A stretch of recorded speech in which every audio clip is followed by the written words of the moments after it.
Maybe. Oh, I think it was my VR that was lagging it.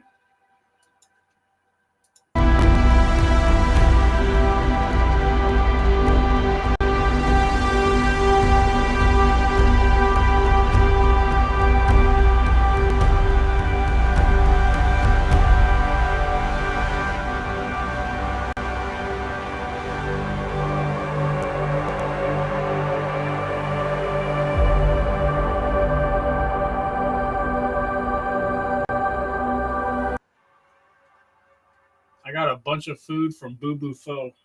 It's just gonna be good.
I love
it.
Your introduction. I've done a lot of them.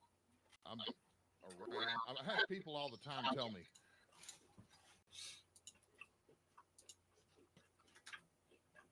so that we can go against corrupted aspects of our own infrastructure that are actually cooperating with these beings and using this for their own sustenance, I guess.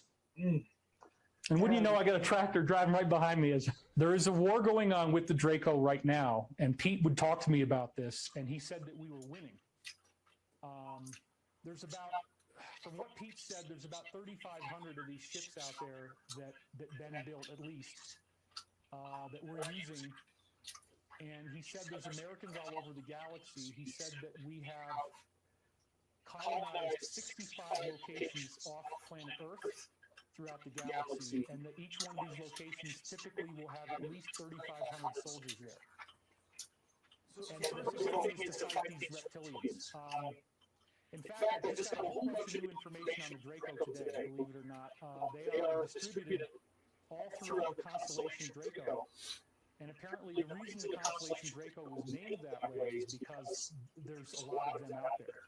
One of the main contingents of Greys that are here, that are working with our secret government, they require human protein to survive, or so they think. They like the taste. They soak in it like a bath. I don't know how they prepare it. I don't know, they don't need, so the Greys apparently don't need Satanism to be involved in the creation of the reptilians, they prefer to eat meat, whereas the Greys actually do kind of like a blend of human shape. Yeah, got it. So I'm sorry to talk about this, but I feel You want a piece, John? I gotta get this out somehow. You know, if something happened to me, I want to make sure everybody knows this. Let me know. I don't think anyone will, but you know.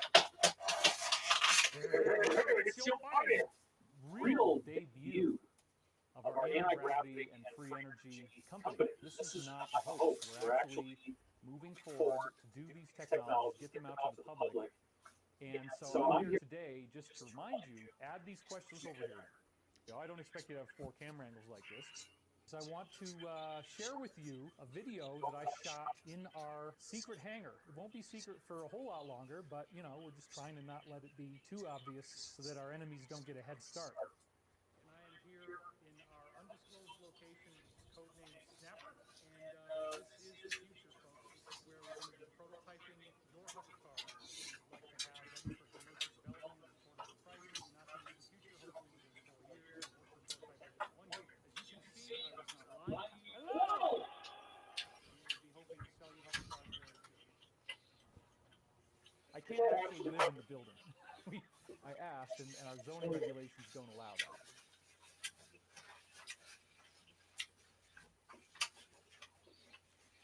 I believe that what you're seeing here is a totally feasible machine, a totally feasible device. So this is the holy grail.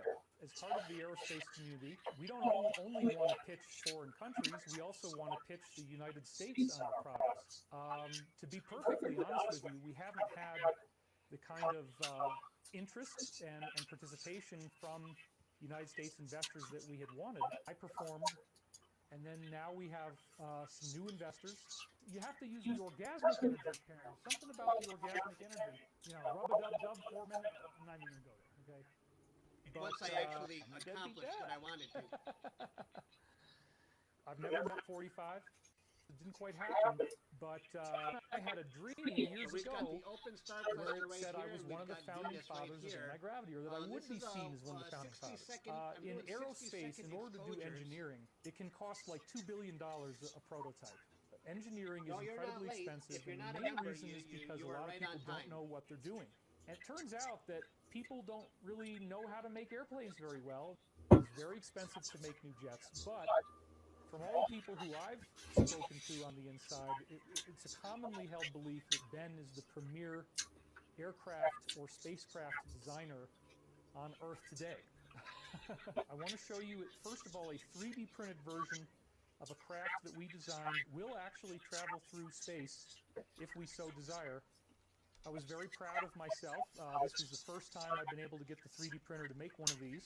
Now, wait a minute, David. That looks kind of evil. That looks like the devil's pitchfork. What the hell are you all doing here? This is a plane that is literally capable of traveling at Mach 4. This will be the fastest airplane as possible. So this is what you would use if there's a sudden spontaneous invasion and you barely have enough time to get your guys into the jets. I'm a retard, okay, so you all can laugh. I put the wings on upside down. It This is might be before a Ben. diffraction site. I might We be please going make through some. a He said, telephone I'm a line. retard. On the wings, There's it's like a Venus, square and this notch is that the you can put it in. He did. M45 open start So cluster. the engines are upside down, but I just thought, I don't know, maybe Yeah, they you can work see that right way. there. When I thought about it more, Venus it didn't might make be any sense. passing But through. anyway, it turns out Look that at all these people lines, don't power really lines, know how to make cable airplanes lines, very well. telephone lines. Now, Here, I here. had no idea There's that when I definitely printed three these in a row out, right that there. any That pattern would Venus is emerge. gonna be This passing is through. actually what happened. If you look at the image of the first three, so there's a plate. So obviously I'm not, the Jesus statue is already there in our house. I'm talking now about the plastic real M45 is Jesus, the open start cluster which is there in our own on the back galaxy. side of this model. What looks to me an awful lot like the looks like this. This is crucifix, right? planetarium This software. is really It's just incredible. stars I mean, turning I don't know what nearby the hell to make out of this. This in our does own not appear to galaxy. be an accident. And This there is is no Venus. You can see, bluff yeah, it's to got to try be to raise diffraction. money for Like no now reason. it's passing My through wife the and other I side. actually were down to our last 3,000 Caused by a before we telephone started this line. course. So it was a pretty dire situation, you know, the way that it got timed was it just happened to work out. I might not actually be your deadbeat dad. Speech.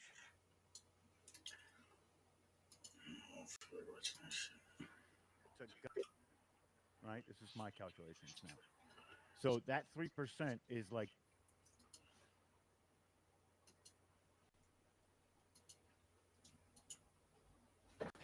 Venus has rings. It looks like it because the telephone line is what's causing that, or the cable modem, the cable line or telephone line. I don't know which one it is.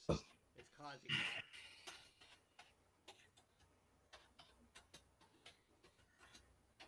Are you guys familiar with this camera I got? It follows me. Watch this. Or if I stand up. Isn't that cool? So I can lean back in my chair now and not worry about being out of the picture. It will find me.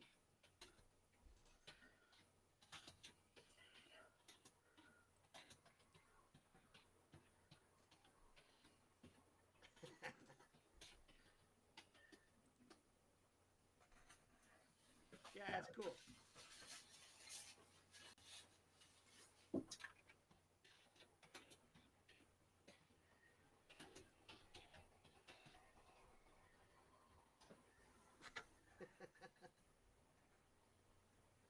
I like to lean back in my chair sometimes.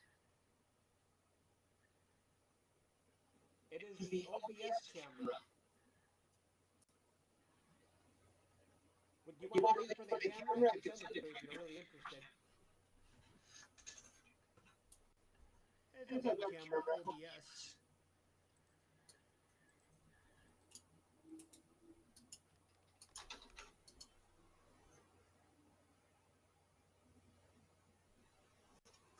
I got it for $179. It was originally let's see what it is now. Oh, now it's $229. Excuse me. It's $229. See, I bought it for $229, then the next day it went down to $179, so I returned it, rebought it. I got it for $179. But that's what the camera is right there if you're interested. I don't make commission off of that, so don't worry, I'm not trying to make money. I'm not a part of Amazon. I don't make any money with anybody. Do you use a normal solar filter?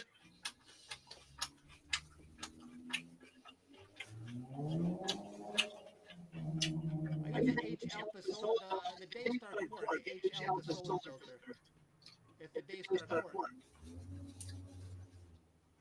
Russia said the satellite to land on Venus years ago. It lasted a few minutes. Oh.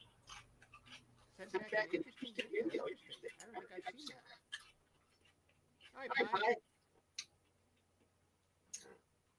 Going to join your channel soon. Oh, Pi, did you lose your membership because you were one of those free guys? I saw about 10 people lose their membership from when we had that big night where everybody was gifting memberships. So this is Venus right here, if you're wondering.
Venus is good with the UV patch filter. Oh, interesting. Okay.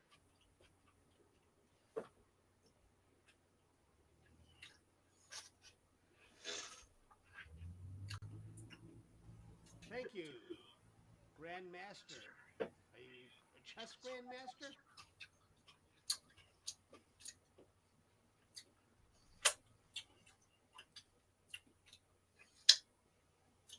This is planetarium software, and you can see how close it is. This is today, and this is what it will look like tomorrow. They just rotated a little bit. They're still the same distance apart tomorrow, and then they start moving apart.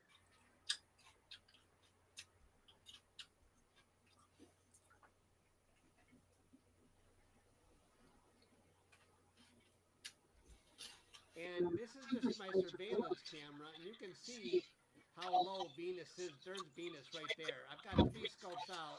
This is my solar scope, not in operation. And I didn't start up this scope yet. That's my ROS, so that'll be capturing galaxies later tonight.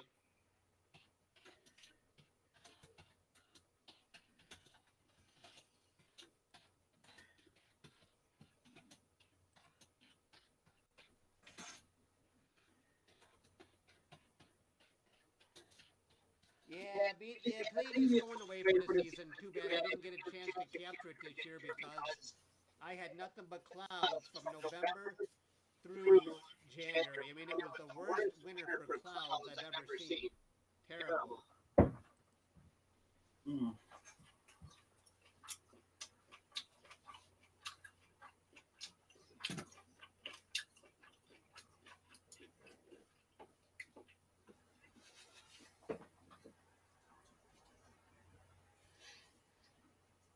Yeah. Same here. Yeah. Right now, I'm just doing 60-second exposure. We can see the Pleiades star cluster right here. I don't know how long you see that on the live stream. I don't know if I can make that any brighter. No, that didn't. Well, let's see.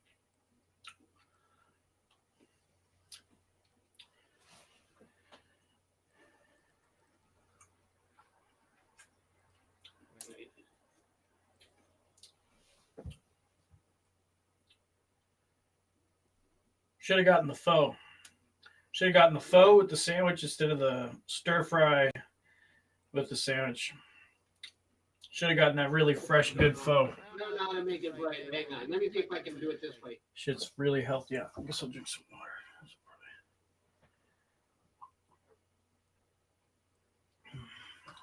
water. Stuff's really good though. Too right.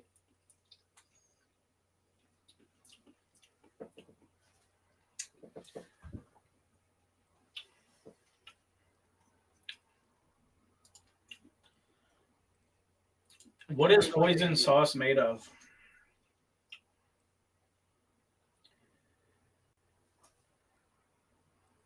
Everything is switched to the... Well, let's change this to 90-second exposure. Let's see if that does anything. What is hoisin sauce made of?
Capturing Mercury and Venus. Hey, Brody, I haven't seen you in a while.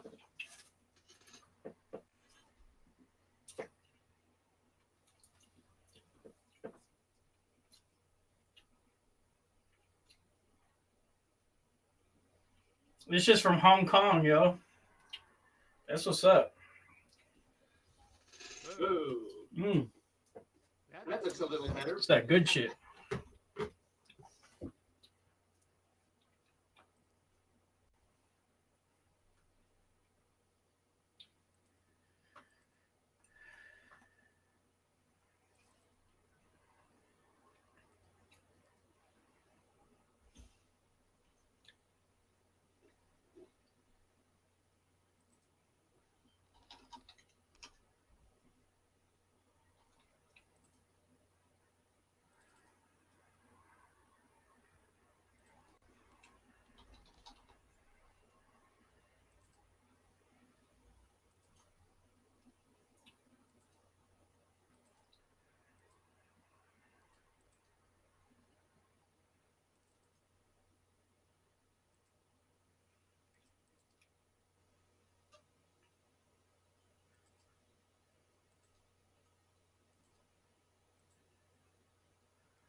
You can see that dim telephone line right there that was blocking Venus.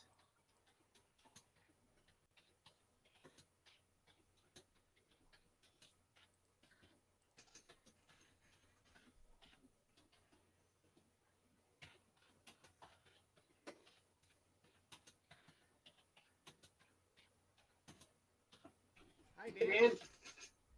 Hello, everybody.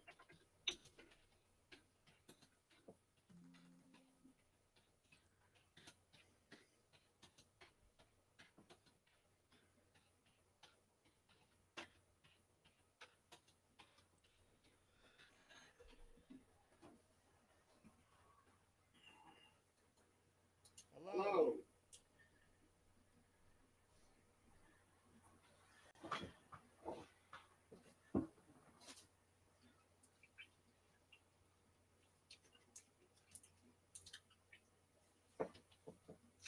You didn't see the phone line until I pointed it out? Yeah, right there. It might be harder to see on the live stream.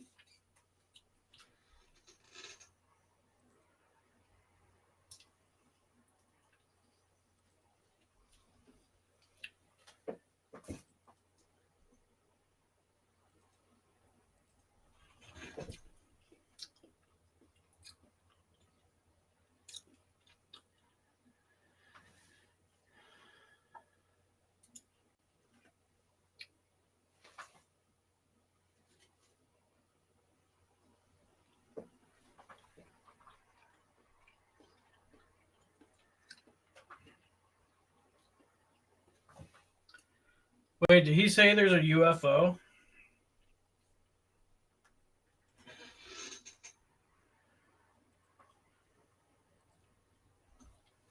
Let's see where it is in the sky now. Let's see.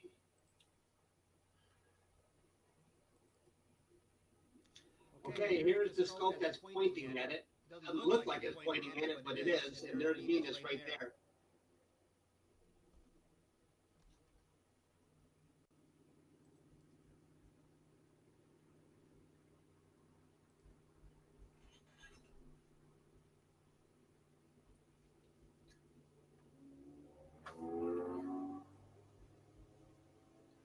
Did he say there's a UFO?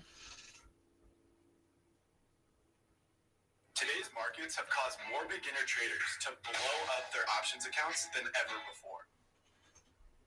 Let's see.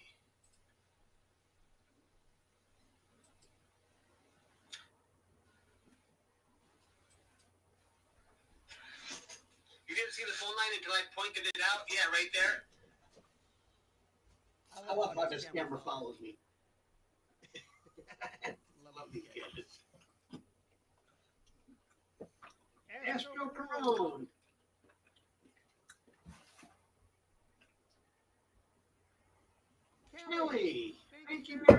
I appreciate that. You are too kind.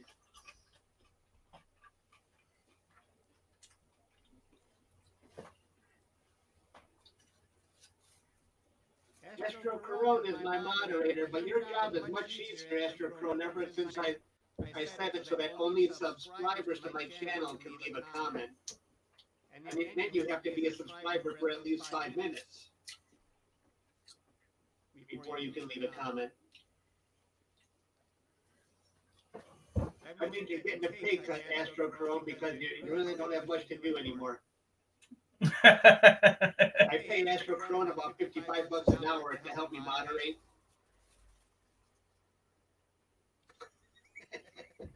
No, I'm kidding. He does it for free out of the kindness of his heart. I wonder if anyone would have believed that $55 an hour. I would believe it. Oh, man.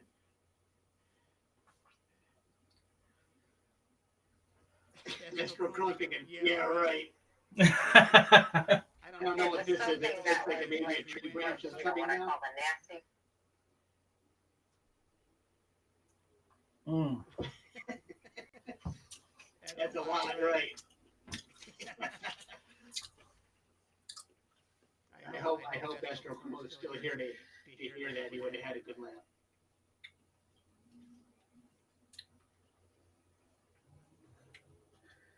There's like nothing to watch. Oh, you're currently stacking 16 hours of Velcro data on M81, M82. Oh my God! I think I only got about 10 hours. You're gonna kill my picture on that one, Astro Corona.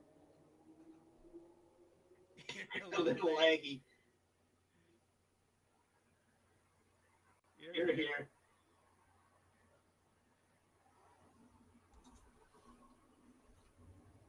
I think I might be hitting a tree right there. Let's see what happens with the next exposure. Oh yeah, I'm definitely hitting. Venus is definitely hitting the top of these trees.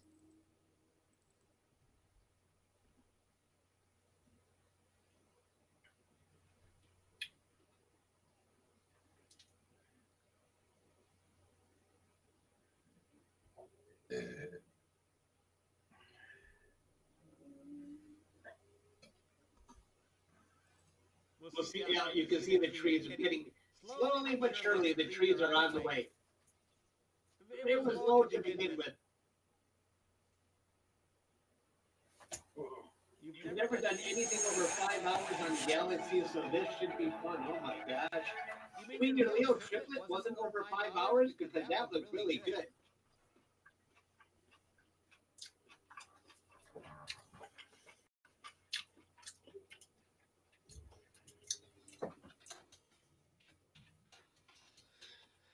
Venus is the brightest object in the sky, and it's really bright because I'm doing a 90-second exposure on it, which really is blown out. I wanted to be able to capture the much fainter open cluster above it, so that's why Venus is so bright. But on my surveillance, not quite so bright, but there's Venus right there. And there's a plane heading for Detroit Metro Airport right there. All the planes from my backyard, they go in that direction, to the south. I'm in the arrival path of Detroit Metro Airport. All the planes go in one direction.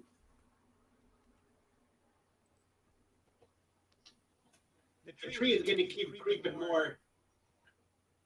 Here it comes again. You see it? It's becoming more prominent now.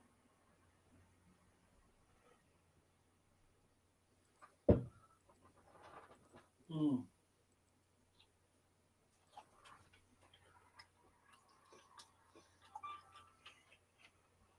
I see hearts flying by. Does that mean people are liking it? I don't know what that's going on. I see hearts flying by in my chat. I don't know. Are people, does that mean they're liking it? I'm not sure.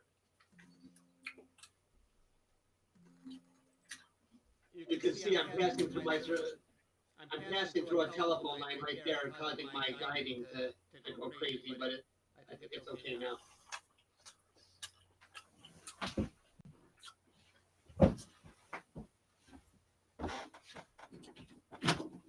You have have an option to heart. I didn't know that. What Oh, kind of okay. telescope do we have? You Oh, know? cool. Thank you for the hearts. And I see other stuff. 100. I see hearts. I see smileys. Oh, cool. So I don't see all that because I'm the live streamer and I can't heart my own stuff. Kelly just sent the diamond ring. Q. Astronomer lover, it's you. Wait, let me look it up. Caldwell 7. What is Caldwell 7? I'll take a look at that after I'm done with Venus. I might just close the stream after I'm done with Venus. But I'm probably going to wait until the trees overtake Venus. But I'll check that out later.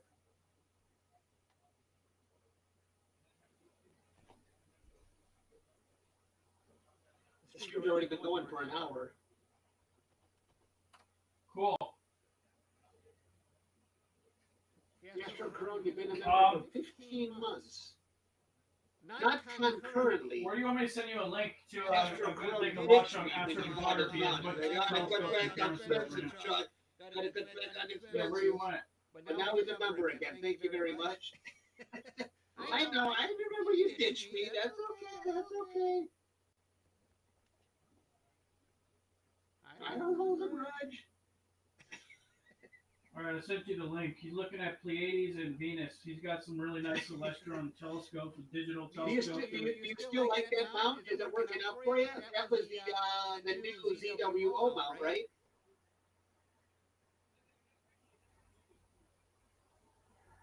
Muddy Creek.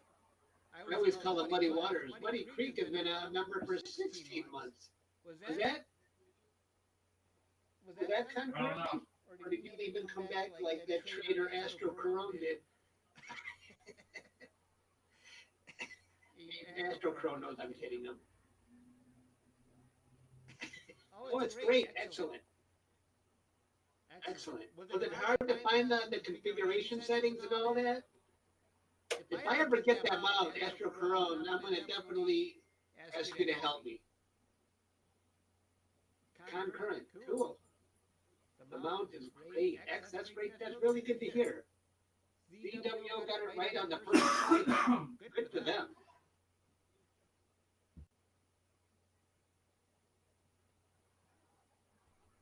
Rafe is still here. Yeah, Rafe, it's not you forgot how generating. long you've been a member. Oh. You have auto renew. I appreciate that, guys.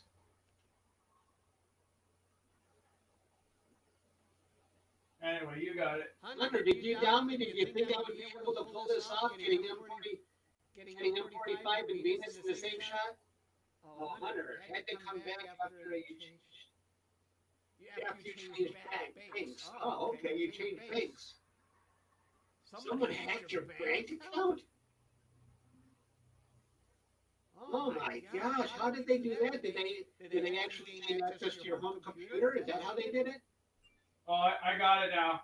It's in chats. It's in settings and then a chat. Do you have any clips? Hi Kelly, I'm just catching a shot All right, of turn it on. Venus because it's nearby the M45 cluster right now, and that's a big tree over on the right.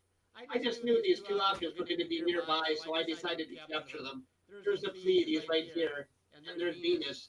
What eclipse is happening? In Arius.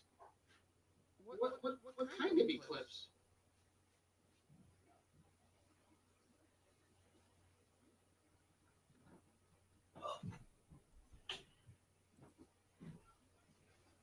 You can see the trees, and here's another phone line or cable line. And this is the surveillance. So you can see Venus right here. This is the scope that's pointing at it. You can see Venus, and this is probably the line. That looks like a power line because it's really thick. And you can see the top of the tree that we're looking at.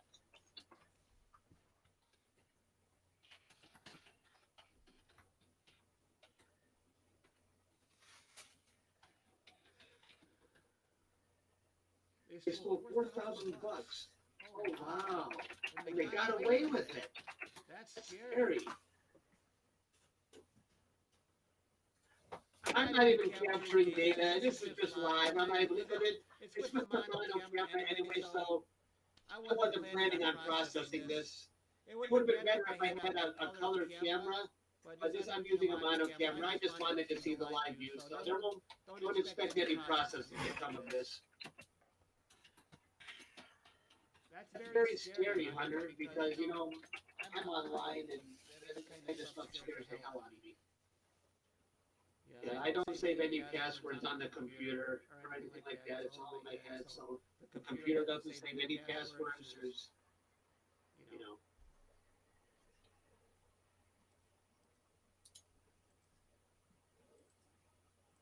It's not even in my head. I have to look it up. A solar eclipse on in April. Let's okay. Where? Where on Earth are they going to be able to see this solar eclipse? Where do you have to be on this planet to see this? I would love to live stream it if I could. You have 2 solar eclipses coming. Wait, no, not solar, but you have 2 eclipses coming on the 19th. Thank you for that donation, Kelly. On the 19th this month and May. Okay, thanks for the heads up, Kelly, and thanks for the donation. I was going to look that up right after the stream. I had no idea. I wonder if it's something I can live stream for everybody. Huh.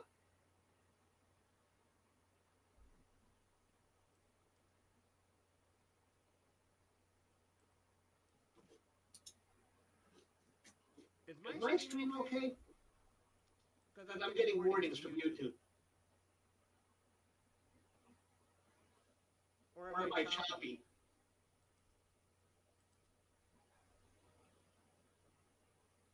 You live in the Philippines.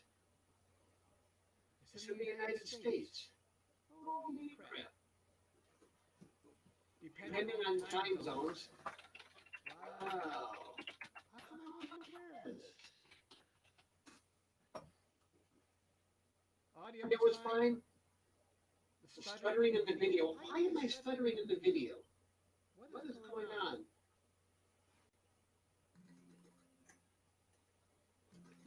Oh, you see the stream is okay? I think sometimes the video is stuttering. It looks like it's stuttering on my end. It's good? Okay, Crypto. Choppy lagging. I don't know why. I'll have to work on that. The stream's current bit rate 4,500. I'm going to try and change my stream bit rate. Stream. General. Output. Video bit rate.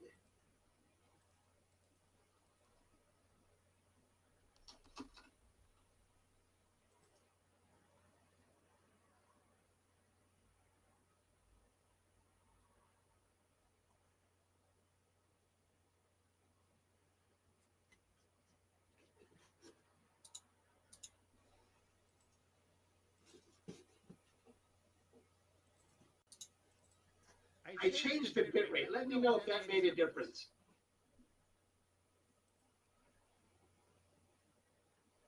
Probably not.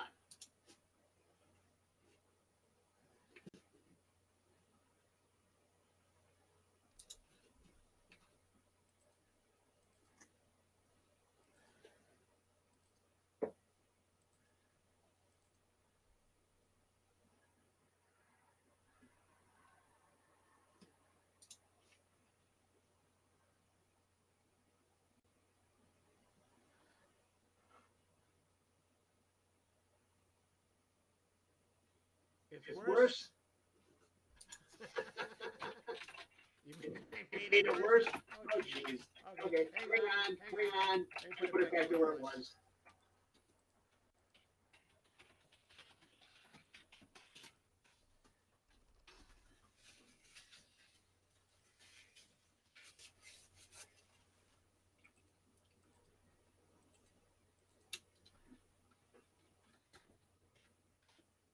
I wonder why it's so bad.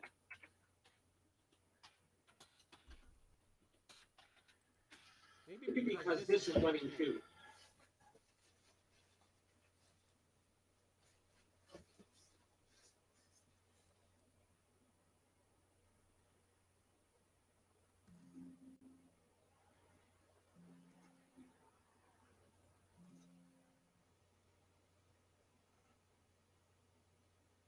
I'll work on that another day, but it looks like we're losing Venus, everybody. The trees and the power line are killing it. It's good, Kelly? Okay.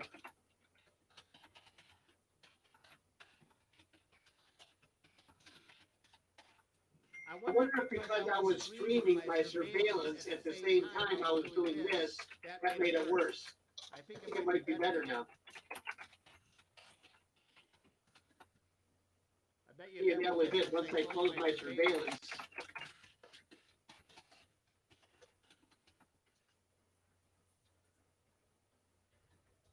I'm gonna look at those.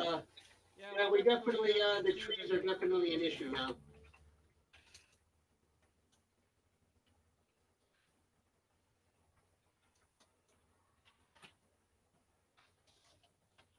You think about 3,000 bit rate? Or you mean 6,000?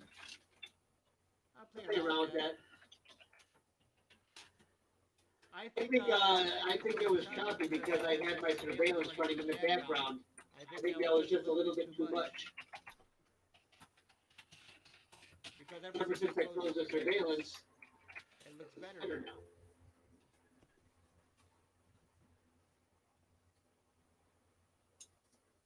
Yeah. Interesting. I gotta remember that for next time. Okay, guys, we're losing Venus. I think I'm gonna tune out. But thanks for watching.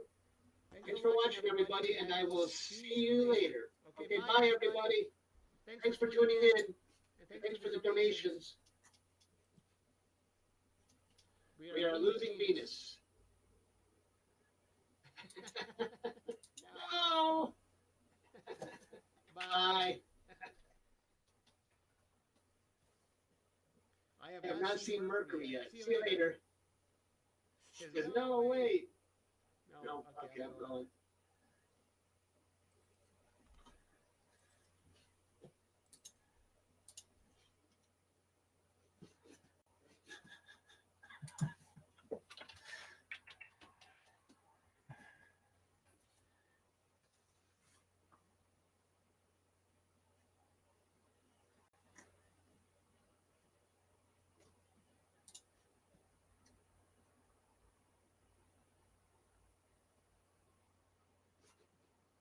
You're killing me.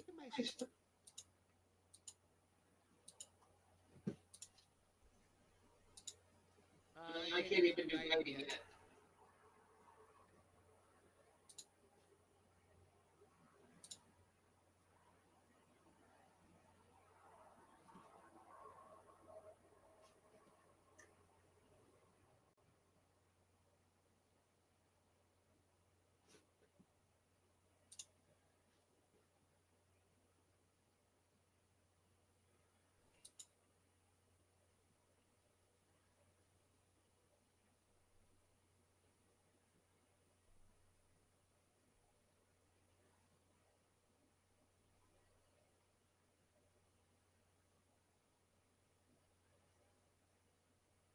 You want to see our sun explode?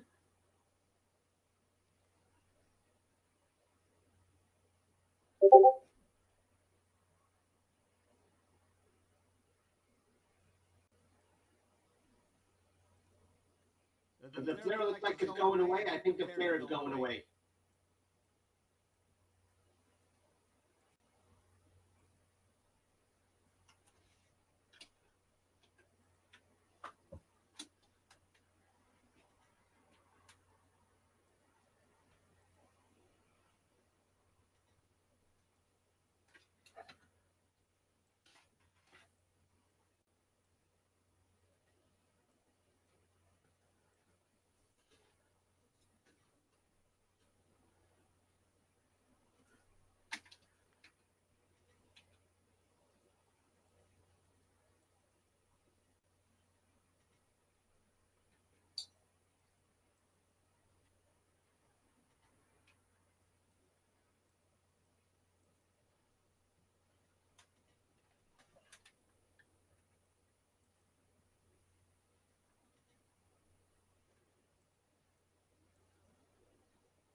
Did I stop capturing? I forgot this.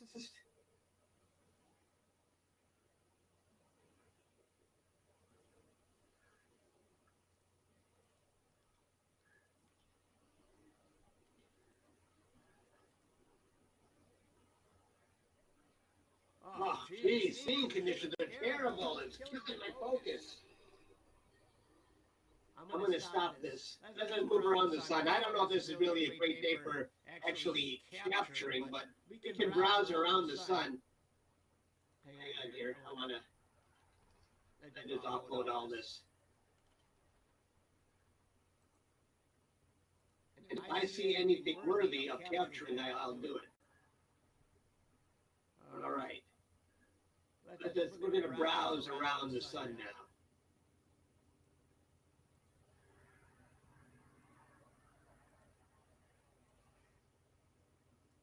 Let me look out the window. I want to see if the clouds are messing me up. Yeah, definitely.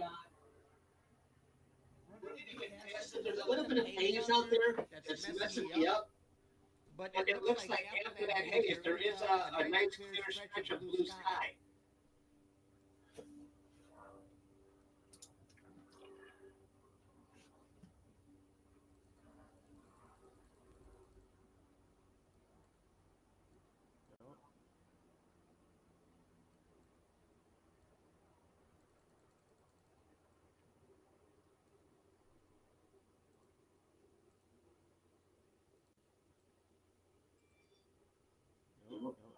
Hang on 1 second. Bear with me here. Bear with me.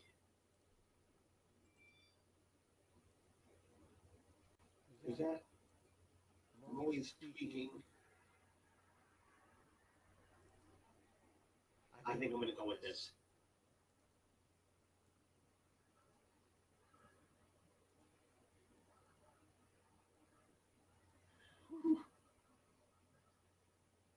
I think I'm definitely in focus now.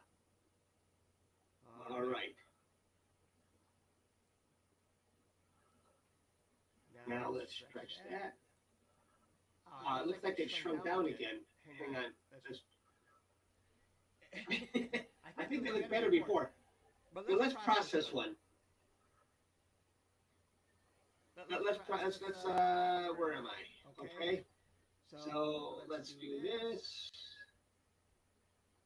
And I got to bring the histogram, right? Let's do the histogram.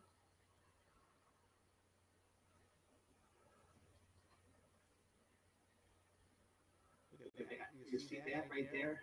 Looking good. Yeah, just like that.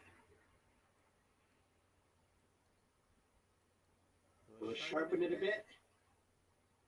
Let's try this.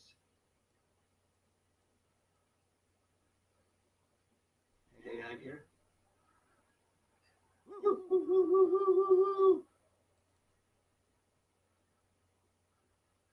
Too much sharpening.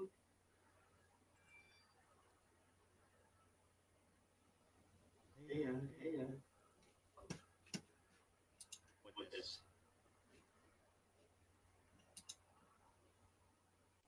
Is that? I'm always tweaking. All right, now let's focus.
these 5 waters for East back down.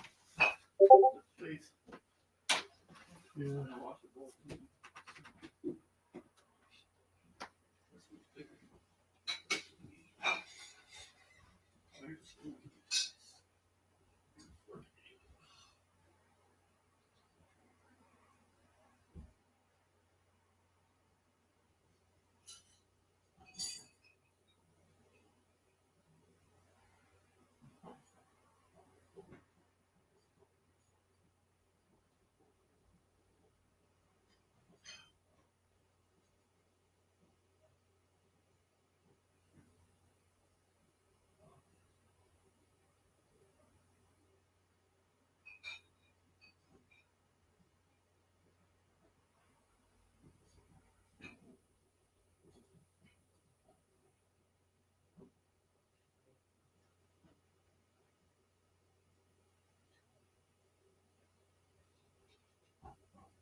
Hanapin natin si Lalabs Malu kung may upcoming.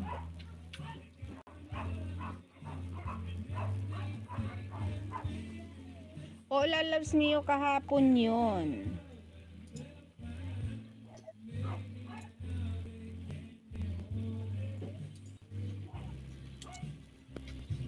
Doon na, sister. This is my first premiere. Wow, sige, sige. I-ano ko muna, ha. Ipin ko muna. Sunod ko si Lalabs Malu. Grandmaster TVUV. Hi. Hello, hello. Ayan, si Lalabs Marta nagbaba na. Sige, Lalabs Marta, i-ano ko yan. Tusukan ko yan, ha. Patuslok. Musta ang tour natin nang? Ayan na. Nag-enjoy masyado ng ang kagwang, pati wifi, nagbakasyon. Wala akong sounds. Hello, Grandmaster UV, thank you. How are you, my friend? Maybe this time.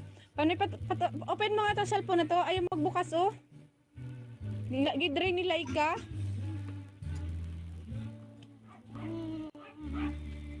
Wag malikot, anak.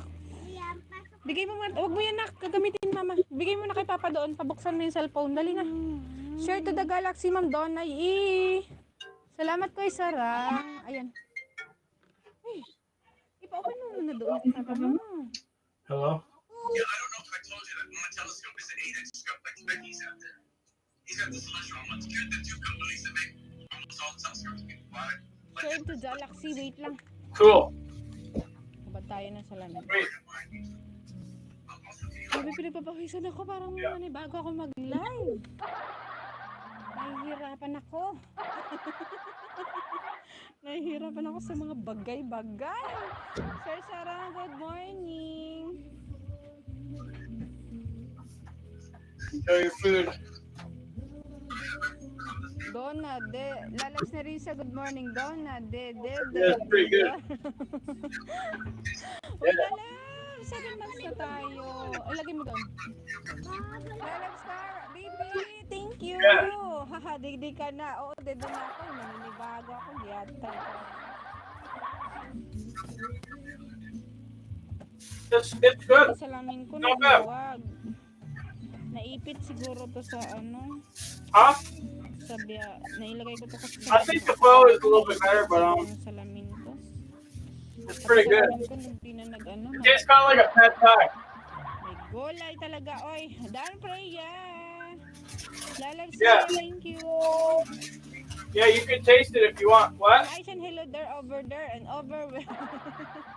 Huwag niyo akong ini-English. Ay, masakit. Nadugo pa yung barot ko.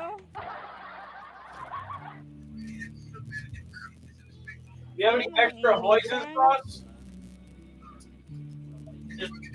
Panoy, ano yun muna to? Buksan mo muna to. What? Si Rhea, thank you. Lahat na lang na Oo, lahat na lang na I don't need the Smart hoisin na. sauce. I'm alright.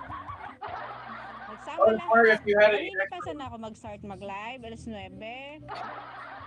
Sus Maria, Okay, yeah, serious, yeah, naman. nakatambay ako kay Kois Kabakal. Biglang na wala ang wifi. No, it's good. Tol na pala. I already had one. I'm good. Okay. As a This is hot sauce the other night. I put this hot sauce in the one from last night. I liked it. It was like same kind of hot sauce. Okay. The sriracha? virtual, Justin Harrison. Yeah, it's good. Yeah, I put some in there today too. Exactly what we have in the fridge. Yeah, that's what I put in mine today earlier. Some sriracha from the fridge. It was good. It has a little tiny spice. Oh yeah. Also, up above the stove in the cabinet up above the stove, I got some really nice chili paste stuff up there too. I want to get a bottle of hoisin sauce next time we're at the Asian market. That shit's good. We can maybe run by there tomorrow. And then you can run it again.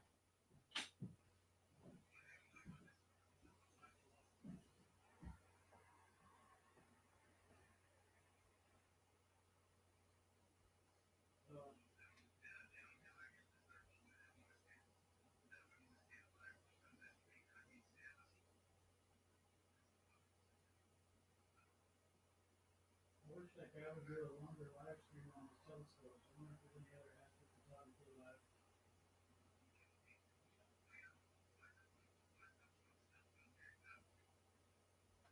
Yeah. That would be cool if we had it linked to a camera like on the web stream.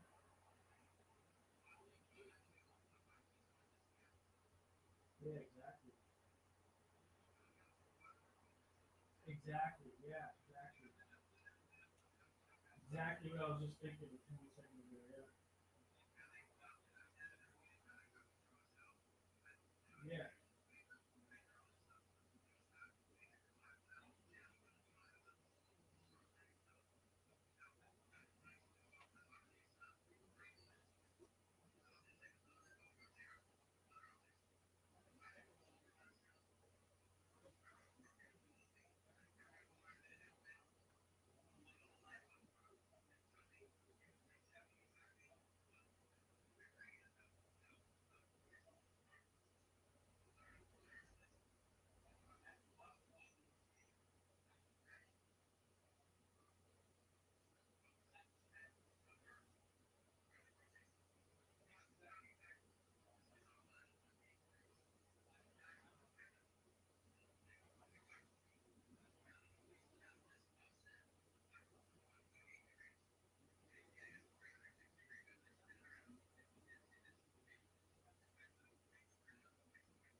Cool. I'm looking for a cool telescope live stream or some night vision live stream. I'll send you it.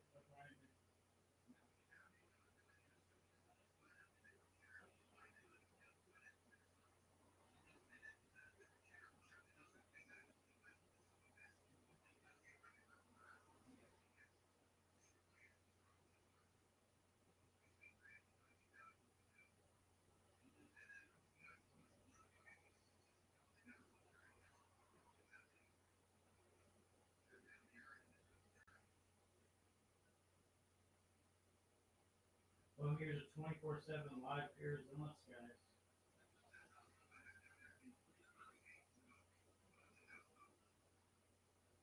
Cool.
Wait, what?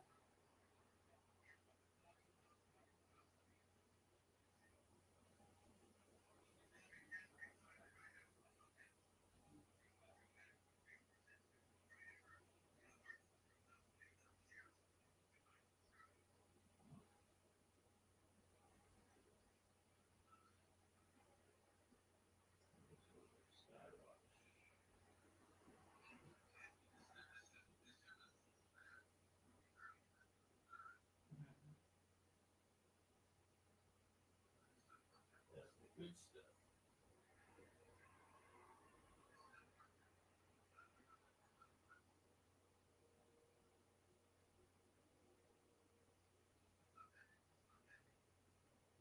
What does it sound?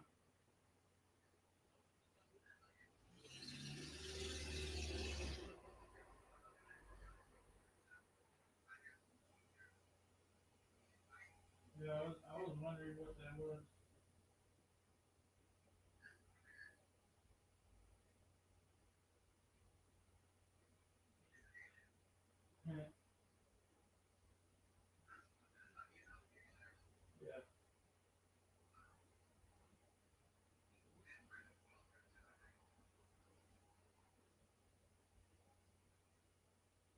What is it? John down drinking water or something?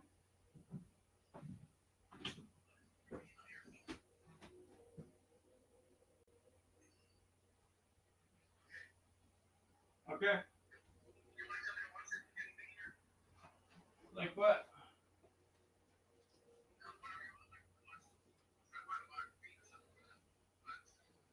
Yeah, that sounds cool.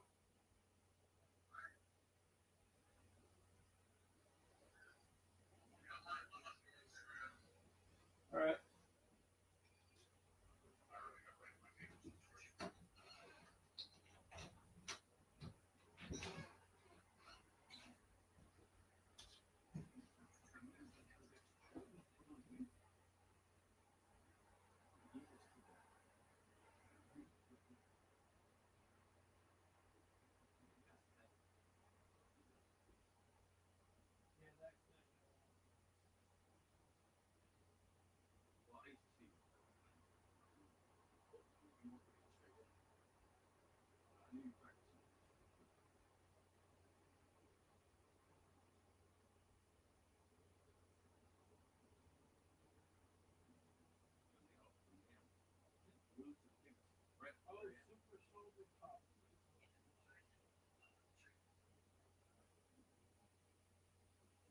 Lou Elizondo bombshell buckle up.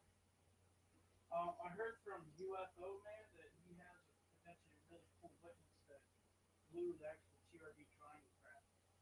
You know, one flew right behind our house. I know how it works. Oh, cool. That's where it was. Yeah. You were a baby. You were not even a year old. That's what mom thought was in the swimming. Cool. Okay, cool. And dude, the back of our house was the edge of town. We were on the very edge. We were on a path. Our front door was a little path. That wide. How fast was it? But did you see it? No, I didn't see it. But she told me. She said it was going super slow, and it was making no noise. The window was open. It was summer, and the window was open, and there was like a field behind our house, big field. Was it a alien ship or what? But this was 1995. Oh no, not 1996.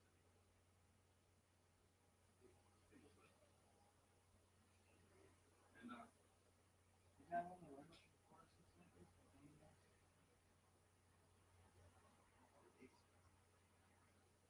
One of the rental ship UFO course.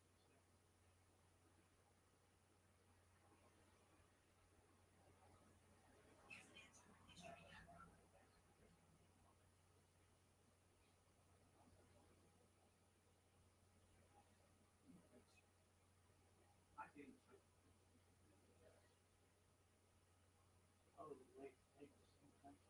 Yeah, I thought it was early. Oh, okay.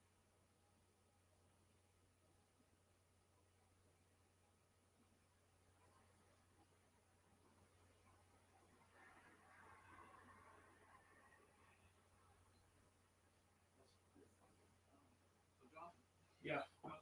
Story. Yeah, I'm gonna send you one of my documents with all the stuff I had. I'll send you the updates when I get the documents. Okay. But you know, I told you about the guy at Intel, right? That called me about his brother and his friend that were out and they saw that alien. Yeah, I've been telling people. Well, he himself was out with some people on the motorway near Sweden, and they said a tribal craft flew down the highway.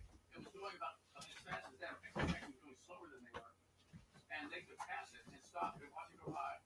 You're 50 feet above the ground, and it was go by slowly, made no noise, and they would drive back, pass it again, and stop and get out and look at it again. Wow. That's pretty wild. Yeah, that's fucking cool, dude. I wish I did that with that other one that you thought was a balloon. And that potentially, if it were to land, it would be so cool to recover some shit like that. We live. I want to do that next time that we have one up close and slow like that.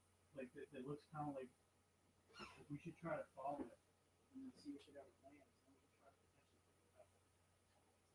Where we live on the edge of Swindon. We were on the edge of town facing the next thing in the distance was RAF Fairfield, Royal Air Force Base Fairfield. So big Royal Air Force Base. Near our house? And then that's the one that the guys came from. That's what I've been telling everybody about. We were in the county of Wilshire, which is a big crossover county. I worked 12 miles away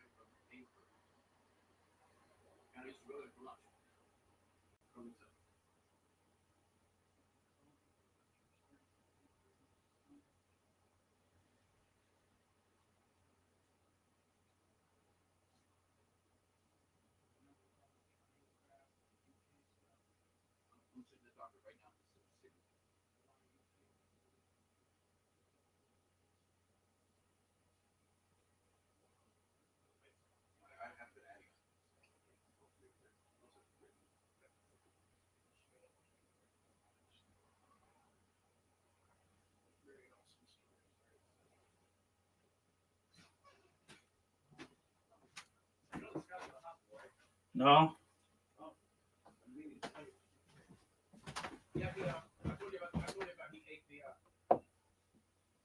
Yeah. Yeah.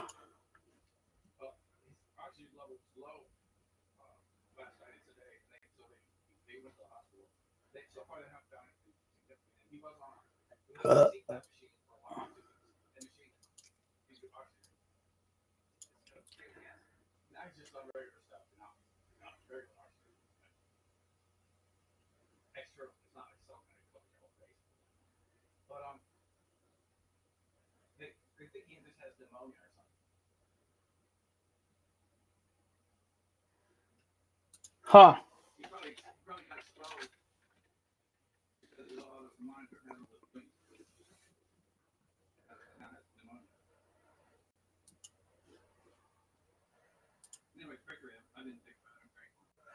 Whoa, this camera from the ISS looks really cool. I'm gonna send you a link. It's live right now. It looks so cool.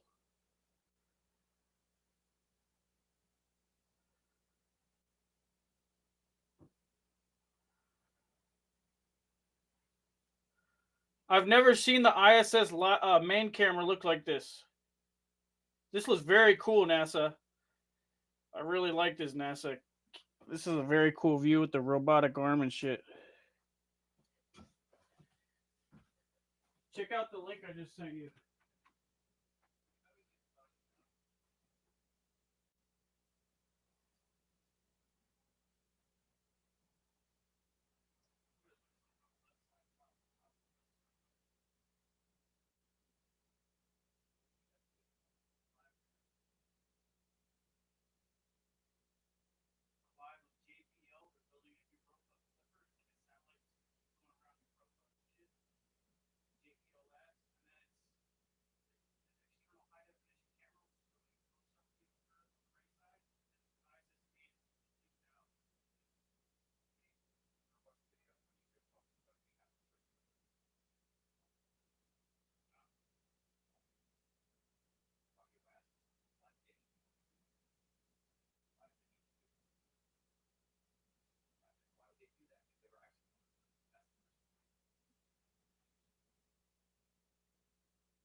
teleport.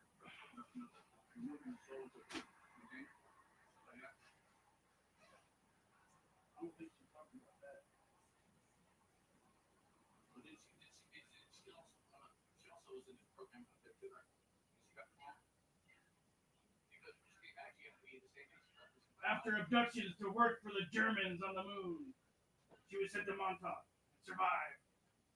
Further, my lab experienced planes her on Mars.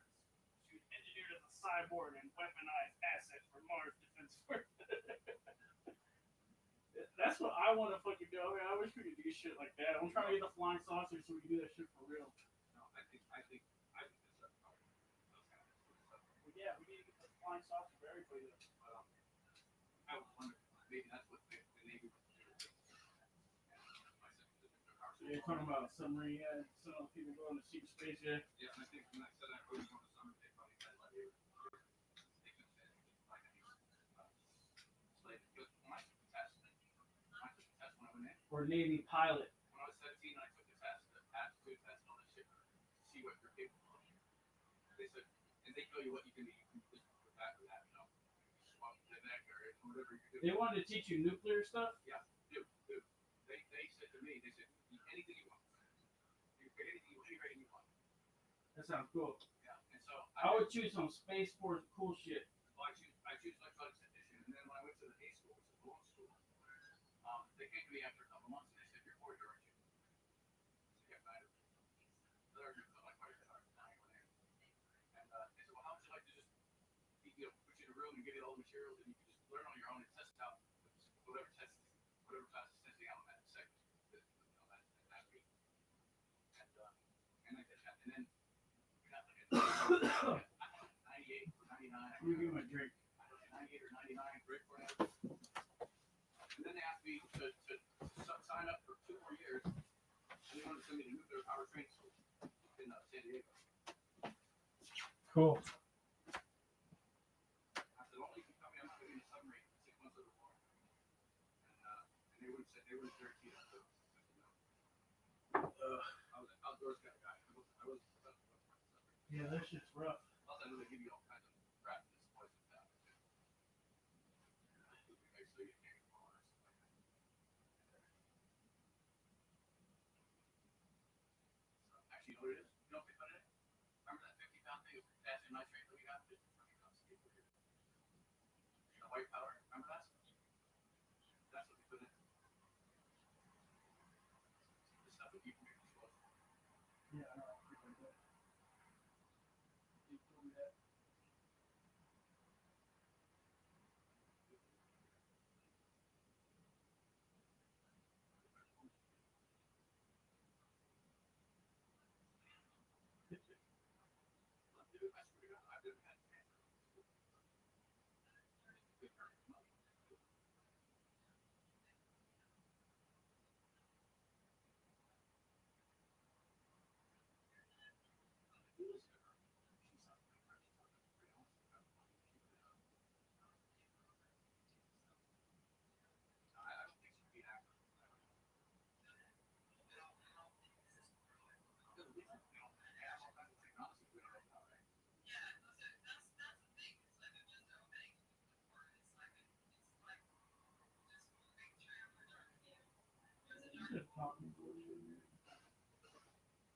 I know that there could be some cool exotics. You know, I don't think she was in it though. I really think because if she was coming out and she was in something like that, they would fucking like lock her up, right? They put her in jail probably. That's what I heard they do.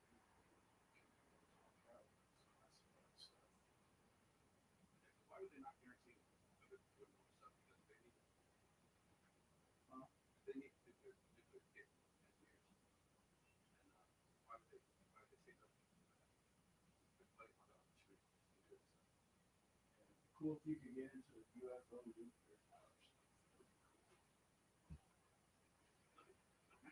Or whatever they're powered on. Or whatever technology they're using. Good.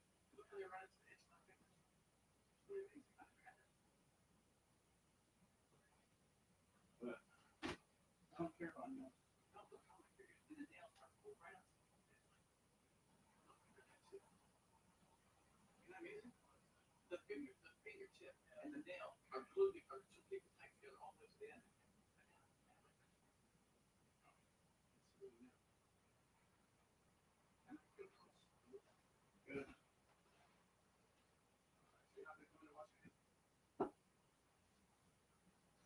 What do you want to watch? I don't know. I wanted to watch live shows.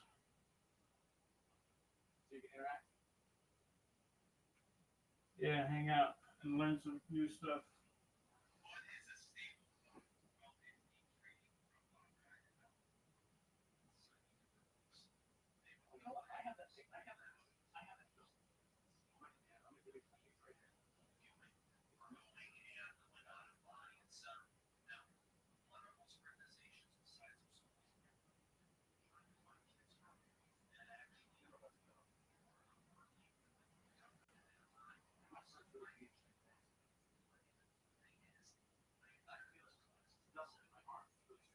Smoke some bud.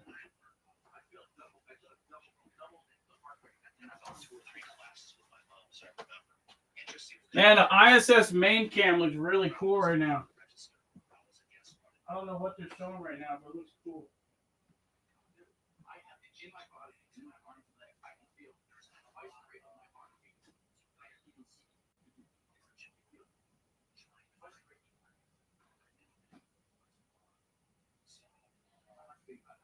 How's the soup?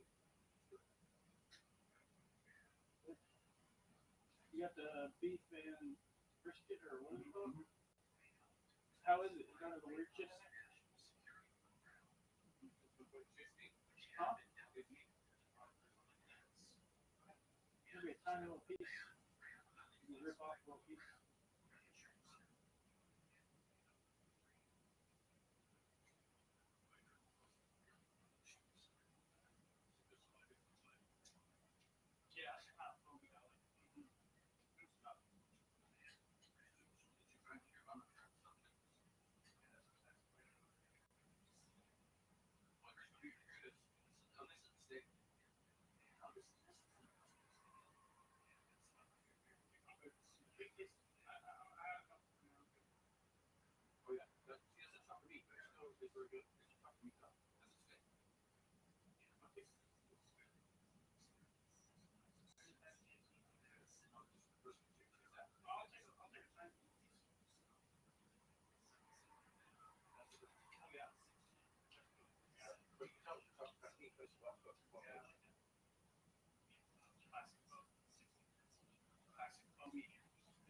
Yeah, that's better than the last one from last night.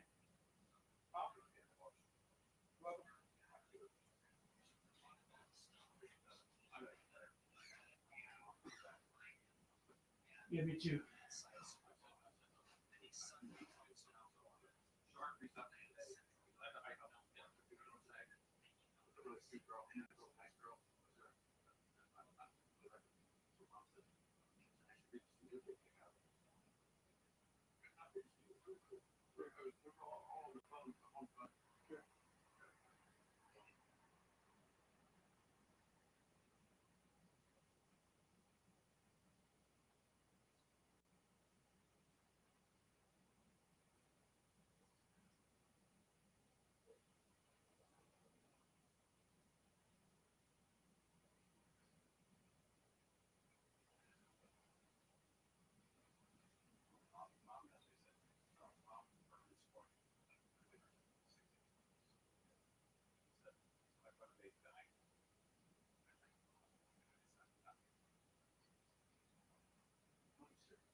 she was laughing. Mom said, she laughed and said, oh. I said, is she cute? Sweet. Tell her I may be looking for a new wife. On the note, I'm going to get home.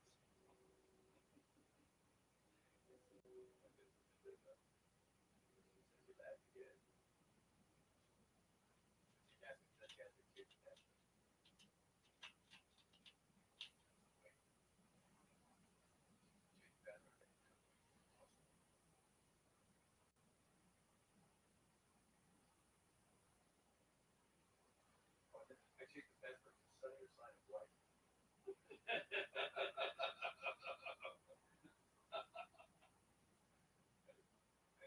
Listen was laughing at that one.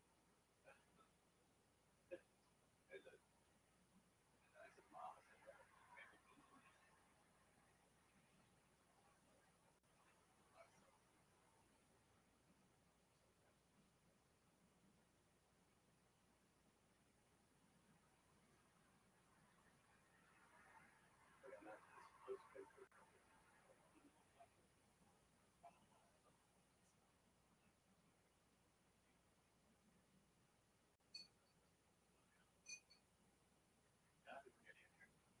there's some good stuff.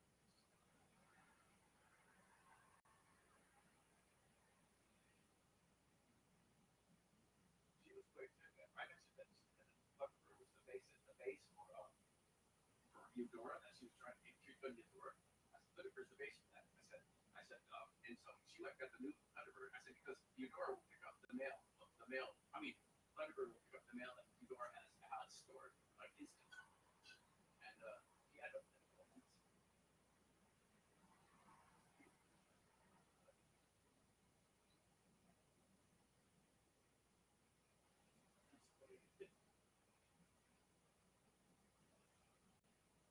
Oh, and then she said, Mom said, okay, she's working on it. She downloaded a different version of Eudora. I said, you mean Thunderbird?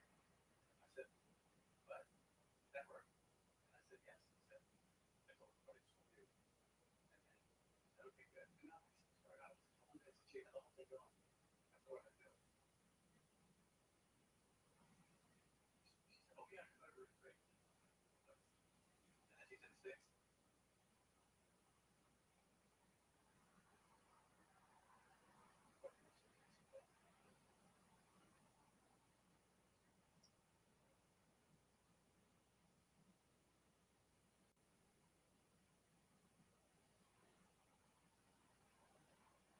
Oh, she said,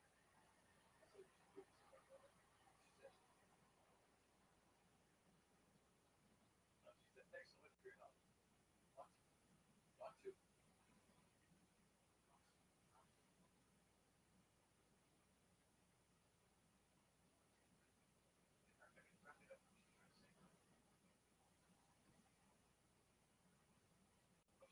said, only 33 years younger or something. 50. I said, I'm not sure. I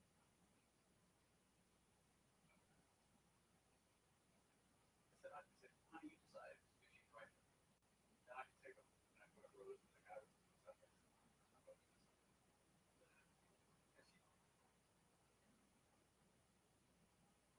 You'd probably be great if you were minus 30 years. I said, you didn't think so 30 years ago.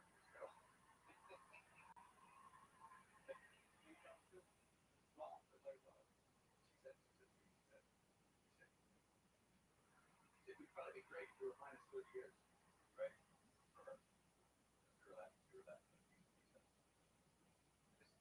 I said, she said, you'd probably be great if you were minus 30 years. I said, you didn't think so nearly 30 years ago.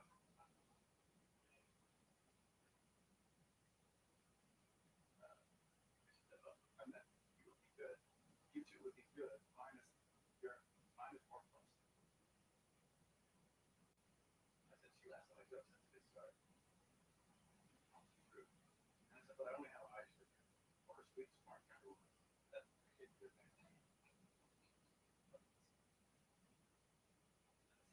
No, really, I only have eyes for you. She learned by that stuff. No. Okay, now I got the most guys. I said, okay, I'll get out of here.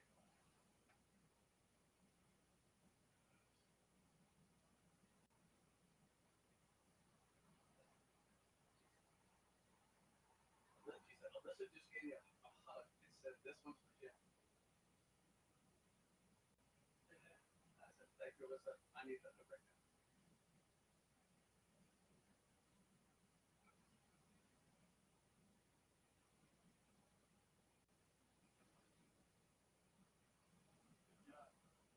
Oh, I said, and then later on, like, if you're I said, if you can, I would like you to take and send me a picture of Mrs. smiling face. Also, please give her a long Jim. Tell her I really enjoyed it. It was fun. Thanks. It was pretty good. I had a really good time on there. You know, I was talking to your mom, but it really was fun. And I love his mom, and I would give her from the church.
Yeah.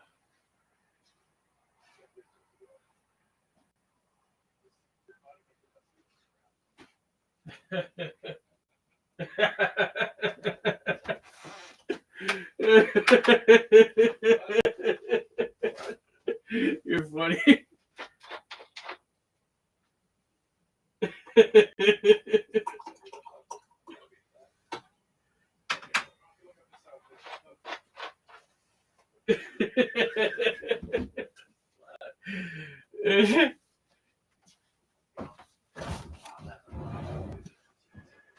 Hey, what's up? What's up, Dr. Z?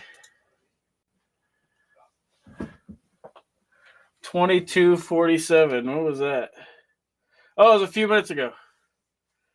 What's up, Dr. Z? How's it going, man?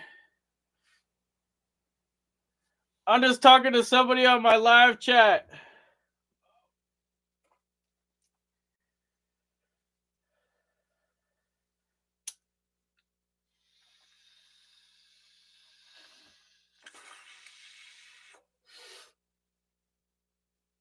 What's up, bro?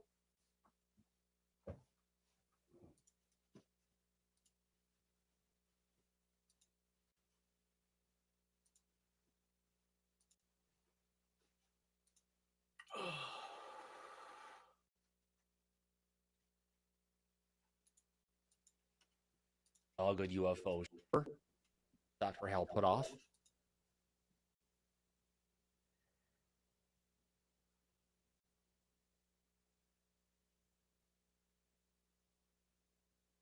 Did I fall asleep? No, I didn't. I didn't fall asleep. In looking back through the kitchen windows, it was evening and the kitchen light was still on. I just knew that something bad was going to be happening to me, and it wasn't going to be like it was before. A lot of times there would be insectoids with my inductions. Up to that point, I don't remember beings as well as Grace being with me. At that point, I don't even remember beings accompanying me. But that's my very good crystal clear memory of being taken out and knowing there was this consciousness, that this is going to go bad, it's going to go on for a long time. That's the clearest I have. And also at the same time, I mentioned briefly an avatar that's on a benevolent ship with I would call him Galactic Confederation. Hey, bro, I'm doing good. Having fun. It's called in a more family-like way. I called it the Light Alliance.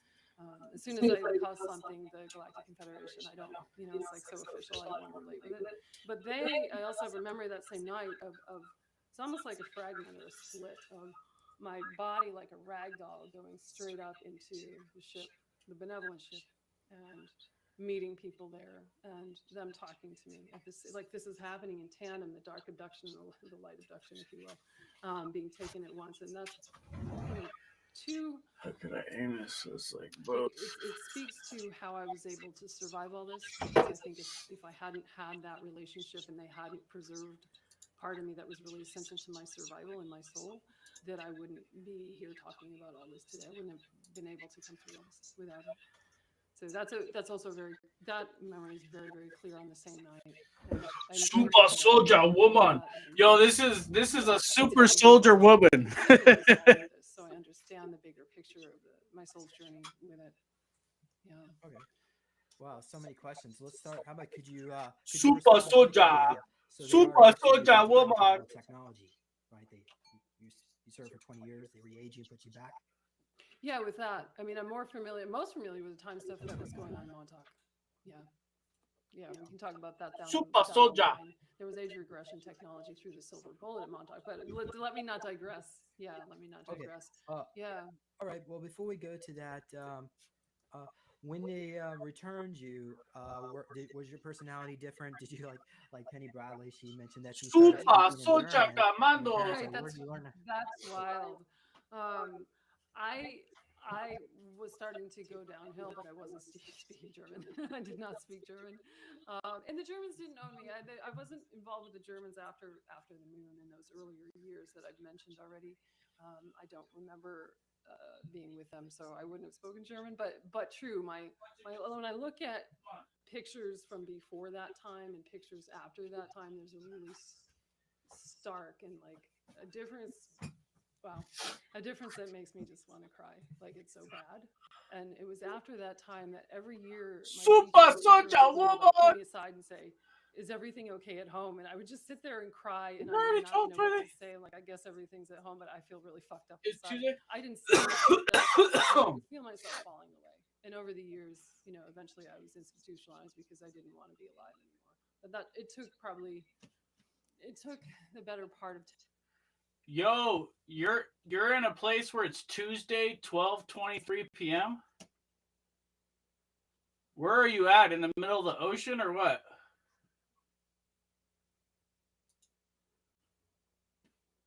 Super soldier woman. And I weighed about 75 pounds by the time that I was hospitalized. I dropped out of school and I had no friends, and I was just in my room in the dark. Like really, it was bad. It was bad. And thankfully, no, I didn't go into cutting. But I think if I hadn't had all the weird eating starvation stuff, I probably would have resorted to cutting or something else that was self-mutilation. And those are what you would call alters, I guess. From This Is a Journey to Truth is asking, do you get triggered into these alters still? No, I don't. And I think that's and yeah, thank you, Journey to Truth podcast. Hello. I think that's a great question. I think it's because I was up there in like I said, my friends on the benevolent ship and my mate from Procyon, Tyrion, were making sure that didn't happen. Because if that had happened, I wouldn't have gotten to the point of wellness I'm at now, so I can speak fairly coherently on your show, right? Yeah, certainly. Yeah, that's a really good question though, because that does happen. I see a lot of people as clients that are still kind of struggling with bleed through or slipping into some other reality of self. Sure, absolutely. All right. Well, I think we've discussed now. Let's. How about the end part of this question? Do you remember when they discharged you? Like, did they pull you aside and say, "Well, I'm turning off the video recording, and I'm going to speak to you frankly. Earth still exists, and we're sending you back"? Did they remember anything like I that? don't remember that. My last assignment, and well, I shouldn't say that. I've got other memories that are beyond that. I was going to say that my last assignment of recall was with the Draco, being owned by the Draco, because I was sold in the slave trade itself to the Draco, and that is the last recall. I want to say the 20 and back, but I don't remember where was the ending here. Where is it? I remember leaving, but give me the where is lotto memory numbers. coming back Yeah, in? dude. Give me It the is lotto unclear to me numbers. still. I do remember. I have some memories. Let me explain why I say like, oh, there's some other stuff that's come in that makes me think that wasn't the end. That I'm on I was sent to some what I call suborbital substations with a skeleton crew of less than 10 people. We were, their designation or their solar system ID is based on astronomical units, which is the distance from, this, or the Earth to the sun. And it seems like I'm in a but I'm not a super soldier anymore. Like they retired me to these sort of watching the atmosphere and patrolling for intruders. But it's a very, I want to say benign, not quite benevolent job, but I am owned by somebody else out there. So I'm on a little tangent here, but I don't remember, like, I know a lot of people have memory of the discharge. I don't have memory To the of that. aliens. Yeah, not very clearly of that. But you do remember when you first got your memories back. She's a And I know sex you slave mentioned that to quick, the aliens. just briefly go into that because you mentioned that in the last show we did. Yeah. What triggered it? Yeah. I had a head injury in 2012. I was hit by a car on my bike and had a terrible head injury. And it was in northern New Mexico, not far from Dulce, where I got hit. You can't make this up, man, right? And after that, things started to really unravel. I'd patched my life up and did my thing for a couple decades, and then that happened and things started coming up. I feel like at the moment of the crash and the impact and the concussion, I was like, it was almost like being handed a disc, a CD, like, this is your story. This is what happened. I'm not going to show you everything now, but you have it now. It's in here. And over time, because my life was really hit bottom at that, this was 11 years ago, I started meditating. I didn't know what else to do. I just knew I was fucked up. And so the meditation started to unlock things because it takes me into a deeper brainwave state. We're leaving the beta brain state and going into alpha and deeper down theta state, whatever. And that's a place my subconscious mind started to reveal a lot of things. And then as I got closer to my father's death in 2020, in the year and a half leading up to his death was when I started to get the really hardcore space stuff coming back. Okay, so I don't know. Why don't you just tell us what you think about this? And if you don't want to answer it, what do you think about proof of how they didn't abuse me? The Light Alliance? No, the dark side of how. So you went through these programs. Okay. Yeah, why did they like? I see. Yeah. No, that's a good question. Yeah. And I would say to you, absolutely, that's a good question, because I have mentioned in the show here today that there was an element of my own agency in like signing up for all of this. From the perspective of the soul, what am I here for? If I hadn't gone and experienced all of those things, I don't see myself as a victim anymore at all. I mean, that's a way station on the journey, but it's not a place for me to camp out. I've become a sovereign being again. But anyway, if I hadn't gone and experienced all that, I couldn't be speaking firsthand about all of these things. And it would take being in what I call the belly of the beast to be a voice of disclosure publicly. And I couldn't have done it without, couldn't do this now without the experiences. And they've taught me so much. Like, if it wouldn't have been the programs, I would have found some really dark stuff to go through. Just, that's how I am. I have extremes that I gravitate to in this lifetime, in this embodiment. It's my personality. I want to know. I wanted to know about this. And so the Light Alliance and those guys don't. It's not a matter of approving it, but we wanted to know about the galactic slave trade. And I learned a lot firsthand. So it was my own, we could say I vetted myself to come down and do this, and I don't regret it. Can you describe exactly what is the Light Alliance? Yes. Yeah, absolutely. And I touched on this this. Let me deepen this or explain it a little better. The Light Alliance is just my sort of colloquial term for the Galactic Confederation. So it's, you know, the Light Alliance is like the family name for that. You know, my friends up there and my you know, really benevolent guardians. I also consider them my guardians in so many ways. Still, the Federation, we could debate for a long time, but there's different factions of that. There's so much to it. And our ship was more about a lot of observation, not a lot of 3D intervention, other than like working with time and dimensions so that we could head off certain things at the past. But a lot of our we wanted to know about enslavement in this kind of quadrant of the galaxy. Yeah. That's probably a whole nother show. So I hope I've explained that sufficiently. Yeah, for sure. I have so many more questions, but we'll just have to move on because we're only like halfway done here with topics tonight, because I know we've got this one maybe even may take us a while. So your interactions with the reptilians and mantis. So why don't you just, I don't know, where would you want to start from that? Okay. Yeah. So let's go into, well, let's talk about the reptilians. They're, you know, I'm kind of partial to these reptilians, so, and I'll explain why. Partial to reptilians, what do you mean? Let me unpack that. So as I, you know, I mentioned being a pilot and, you know, with Defense Force, right? And this is crazy. This is absolutely crazy. And I'm so grateful I had these memories. I crashed out there, you know, so I'm out patrolling in my this junky old craft that I had that was like this old helicopter that had been retrofitted for Mars. This is the craft I piloted many craft on Mars, but that's the one I remember best for whatever reason. And I'm wired, you know, I'm wired from my head back to Central Command. So that's why I'm allowed to be out, or I and others are allowed to be out piloting alone. They know where I am, but I crashed, and I have a feeling I was shot down. But the beings that picked me up are these reptilians who are native to the planet, and they lived underground. So in my own journals, I write about them as the reptilians that saved me and also kind of stole me. And really interesting experience with them. With them, they brought me back to their underground, I don't know, I guess I would call it civilization. And I lived with them for a while, and they were not advanced in the ways we think about advancement. They had regressed because they were a small group. There weren't many left, and they were a bit inbred. These reptilians were small, a little bit round. We might consider them from our vantage point here on Earth to be a little bit homely. Nothing like the Draco, not at all like the Draco. And like I said, they didn't have weaponry and craft and tech the way we think of tech, but they had spiritual tech, what I would call spiritual technology.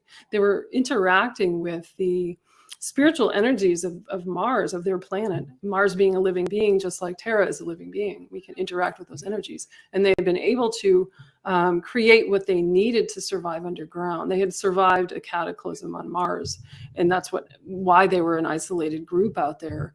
But my memory of being with them is actually some of my best memories from the programs, because they treated me like one of them. I had never experienced this before as a slave. And it's emotional. Like I could feel that now, like, wow, you know, to eat with them and to be in the space with them where they, in a way they honored me, in a way they didn't. They ended up cannibalizing me for parts, for technology, and they wanted to understand my biology and my tech. Remember, I'm built out with a lot of tech as a cyborg, and I'm cloned at this point. But I lived with them in a state of relative peace for a while, and for me, out there was like, this is like heaven. And I've you know, I was at a council meeting. I didn't really understand what was going on because they didn't seem to have telepathic communication. I couldn't understand through psychic means what was happening, but there was a meeting about what they should do with me, and it was decided that they should try and, you know, save themselves, right? So we could say that's pretty low, but it's, remember my yardstick, what we're talking about, like all the abuse I'd suffered up to this point. I'm like, this is nothing. This is great. Just keep me here for a while. I don't care. It was just, it was extraordinary to have had, and also that they had, you know, they had water under there. It was a little bit of an oasis. There was something, I mean, like trees underground, and a really benevolent environment. This is how I remember them. And like I said, I think they were a pretty isolated group. And I remember them, how it came through my memories was like they wanted to inspect my soul. They wanted to know if I had a soul. And I think partly curiosity got the better of them as far as like taking me apart, so to speak. So I didn't survive that. I wasn't brought back to the base, and the tracking device that would have been with me and in me was broken. And that's why I think they didn't from the base come and find me. Yeah. Oh, all right. Yeah. A really So- extraordinary story. How about you? Can you describe? I think you've already done it in the previous video, but for people who don't want to go back and listen to it all over again, tell us Right. what they actually look like. How tall were they? What color were they? Did Yeah, wear they were clothing? green. They were green and kind of, I would say maybe like 4 feet tall. A lighter yellowy green on their chest, and like a roundness, a little bit of maybe plumpness to them, as I recall. And like I said, no tail. They were quick and nimble. They were there was a grace to how they moved, and they were very much at one with their environment. So, but they lived largely underground. I mean, I think it was a risk for them to come above ground to find me, and but largely they were subterranean. Do you remember what they call themselves?